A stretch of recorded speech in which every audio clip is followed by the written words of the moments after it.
Yeah, it was. I thought, we had talked about it for the last couple of weeks, needing to put a game with all three phases showing up at the same time. And, defense obviously played really well, controlled the whole game, and limited them in terms of what they wanted to do.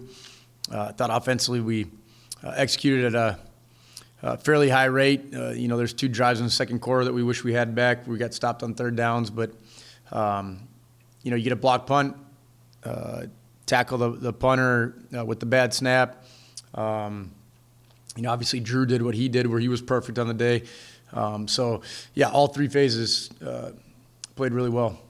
Quite a bit of the game plan obviously was to get to the middle of the field, spread them out and not only have the pass game get to that part, but, when we spread them out, add Alex into the run game a little bit as well. And, some of those throws that we end up getting D-Will on the high crossers were scripting for other guys to get involved, whether it be coverage rolling to that direction or, at times they were playing, a corner over the top of our boundary guy and then safety over the top of him as well. So, took away some of those throws that we wanted to get Champion and Mettlach involved in. But, it was a really nice job by Alex to keep his eyes downfield, and protection was good. D-Will obviously finding the voids, but they both had a pretty good day. Good. I mean, D-Will obviously coming into the year, he's capable of doing this on any day. Alex is coming, but if our offense is going to move at a high rate, obviously Darius is a big part of that. The Q. Having the time and patience to stay in the pocket to keep his eyes downfield to make those throws and then make some runs when things broke down like he did obviously helps everything out as well. But D-Will's our best football player, so as long as he's able to get it, whatever he had 10 catches for 200-something yards and a couple touchdowns, had some carries. When we can get him involved like that, obviously that makes everything flow a little bit better. Yeah, I think we did need a win. So it was nice to see the guys smiling and having fun and enjoying things again where we're not so stressed out through an entire game. But, I think the one thing that was evident from the time that we got to Marquette till the time we left was regardless of what happened at Wayne or what happened with Davenport the week before, our guys were pretty locked in on understanding what last week meant, what the northern rivalry is to this program. And, from the mindset, the energy, the aggression and the physicality that we played with, I felt like from the opening kick till the end, they were locked in on that was the most important game we were going to play on that particular day. And like I said, they had fun. It was a great ride home. Unfortunately, it's a 7 o'clock kick. So you get home at 1:30 in the morning. There's not a whole lot of time to celebrate it. And now wake up on Sunday morning and we're on to Ferris. So, whatever happened on Saturday night was fantastic. When the year is over, we'll talk about some of that stuff a little bit more in length. But it's like anything else now, right? We're on to the next one and trying to do our best to get them prepared for the best team in the country. I don't know that, again, watching it back, I know David made the comment last week when we were down at Wayne. We had 10 down there. They're getting called, so their penalties, we got to deal with them.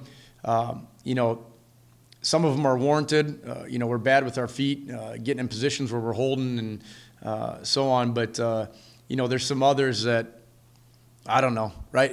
Reffing's not an easy thing, so I'm not trying to do their job. They got to call what they see. But, we're 9 penalties. I think they had 2.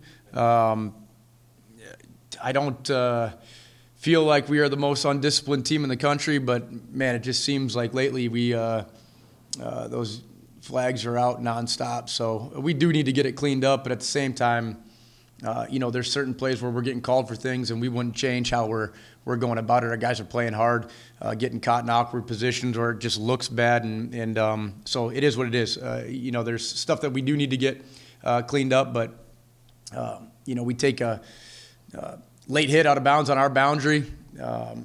One guy said it's clean. The other guy throws it from 30 yards away.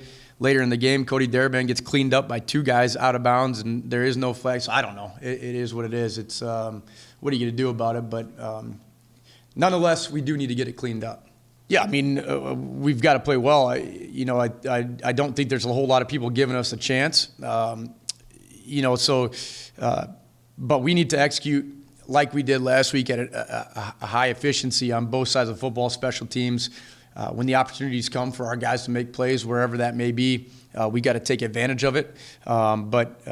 There's no question that this team is talented and loaded enough that if we let things get out of hand early, you aren't catching them. So we got to show up and can't flinch right from the get-go and be willing to go stand toe-to-toe with them. And at that point, right, it's just another football game. You got to be able to execute your stuff and get off the field when, we're on defense. When we get those scoring opportunities, take advantage of them.